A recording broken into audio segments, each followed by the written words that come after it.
Comment donc discerner, connaître l'Esprit? Jésus nous dit, vous le connaissez parce qu'il demeure avec vous et qu'il sera en vous. Il faut donc que l'Esprit demeure en nous pour que nous puissions discerner sa présence. C'est lui-même qui se fera connaître à nous. Aussitôt qu'avec obéissance et foi, nous le laisserons entrer, prendre possession de nous et nous parler de Jésus. Il déplorera ses lettres de créance et nous donnera lui-même la preuve qu'il est l'Esprit de Dieu. C'est l'Esprit qui rend témoignage parce que l'Esprit est la vérité. 1 Jean 5, 6. Et c'est parce que l'Église compte si peu sur l'Esprit pour éclairer le croyant que son action est rare et limitée et qu'on éprouve tant de crainte et d'hésitation à admettre sa présence. Lorsqu'on viendra compter sur lui et à lui laisser ainsi la liberté d'agir avec puissance, il saura prouver qu'il est là et faire discerner sa présence. Vous le connaissez parce qu'il sera en vous. Mais tandis que sa présence est encore peu connue et que son action est limitée, comment pourrons-nous arriver à le reconnaître? Que tous ceux qui veulent être conduits par l'Esprit étudient avec soi ce que l'Écriture nous dit de l'Esprit. Ne vous contentez pas de ce que vous en disent les hommes, mais consultez directement la parole de Dieu. Sans vous en tenir à votre lecture ordinaire, ni à ce que vous savez déjà de cette doctrine,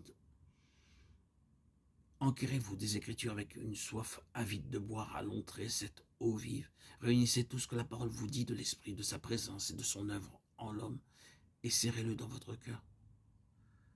Soyez déterminés à ne recevoir que ce que la parole de Dieu enseigne, mais aussi à recevoir tout ce qu'elle enseigne.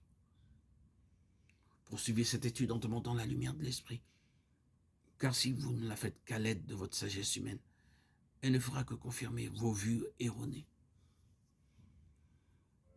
Si vous êtes l'enfant de Dieu, vous avez déjà en vous l'Esprit de Dieu, quoique vous ne vous rendiez pas compte de son action.